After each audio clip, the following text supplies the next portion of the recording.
Hey boys and girls, welcome to Art Recycled with Mrs. Hollemeyer. Today we are going to make a really cool three-dimensional spider. We are going to stuff it with black tissue paper and have it be a decoration for Halloween, or you could do it with a unit on arachnids. So what you're going to need to make this really cool spider is you're going to need a plate or some type of lid for the body of the spider. You're going to need a cup for the head. You're going to need 2 pieces of transparency foam that you can easily buy on Amazon. Transparencies apparently are not extinct. You could also use the film from the laminator if you work at a school. You're going to need some black yarn for the web that comes down from the spider, a ruler or just some type of stick to stuff the tissue paper inside the middle of the spider, and then obviously some black tissue paper. So let's go ahead and get started on this cool craft. All right, the first thing that I'm going to do is I'm going to line up my plate or my big lid all the way down at the very bottom of my transparency. And it may not quite fit, and if it doesn't on the sides, it's off a little bit, that's okay.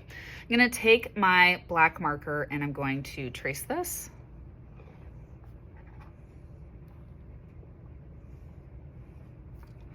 So as you can see, it's just off, but I'm not going to worry about that. Then I'm going to take my cup, flip it upside down, slide it all the way to the top of the transparency, like that, overlapping the other circle, and trace this one.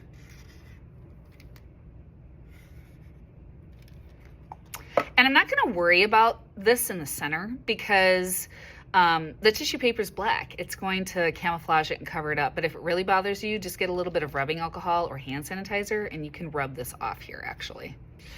All right, so now I'm going to do another one. So I'm just going to take my other transparency and line it up on top of the first one. All right, so now I have 2. Now I'm going to cut them out. When I cut them out, I'm going to be careful not to cut in here though, right? Because we don't want to cut our spider's head off.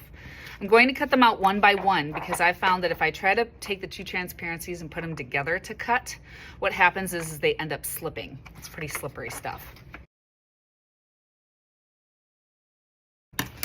All right, so now I do this with my second graders. So I do not have them do this part, I do this for them. I'm going to take a stapler and I'm going to staple the edges, but I'm going to leave a hole here at the bottom.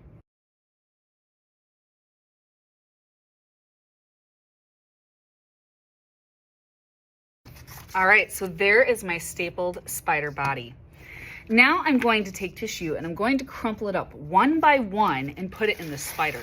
Now kids always think that they can cheat the system a little bit by taking a whole bunch, crumpling it up and putting it in. That is actually going to take you longer and it's going to waste more supplies. So look at the difference. Here's a whole bunch that I crumpled up and here's one. Now there's probably, I don't know, 20 tissues in there. Look at the difference. Even if I just crumple up 3 or 4 versus that 20, but I do them all separately, as you can see, it's going to take up more room doing them one by one. So I'm going to do that and I'm kind of crumpling them loosely, right? And I'm going to take my stick and I'm going to take the tissue to get it down into the head with this.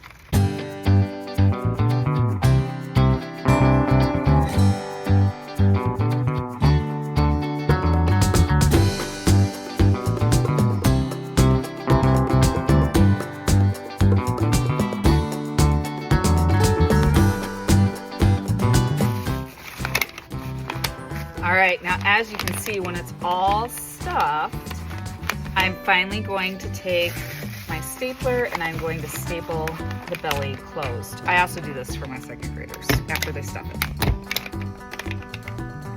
All right, so there we go. We have our spider body that is stuffed with our black tissue. Now we're going to create the legs and we're going to staple them onto the sides. All right, now I have 8 strips of paper here for the legs. Now, if you don't have black paper at home, you could totally make a white spider with white tissue paper and just white printer paper. That might be easier, but this is just black construction paper cut up in 1.5 inch strips. So now what I'm gonna do is I'm gonna do a zigzag fold. So I'm gonna show you this sideways. I'm gonna take the top of the strip and fold it one direction. So in this case, I'm folding it to the right side. And then I'm going to take it and I'm going to fold it down and I'm gonna fold it to the opposite side, the left side. So down to the right, down to the left, down to the right, down to the left, down to the right, down to the left. And then when you let go, it should look like a zigzag. Some kids who don't quite get this, they start to do it in a roll. So they'll fold down, and then down again, and then down again, and then down again, and then down again. And then they let go, and they wonder why it looks like this. So just remember, when you fold down, let's say I'm folding down toward me, then I fold down the opposite way, which would be away from me. And that's how you get this zigzag fold for the legs.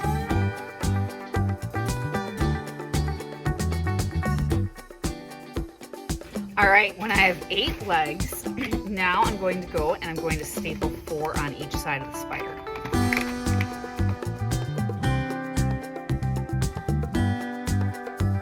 All right, there's my Spidey, and now the very last step is I need to take that string to add the web. So I'm going to take my yarn, match up the 2 ends. I'm going to hold it right here and staple. And I tend to do that a couple of times so that it really stays, and then if you don't like this extra stuff, you can clip it off. But I actually also like to add a little bit of Scotch tape there just to really hold it, but you don't have to. And that is it, everybody. We have this really cute spider sculpture for Halloween, or just to do a unit on arachnids. I hope you like it. See you next time on Art Recycled. Bye.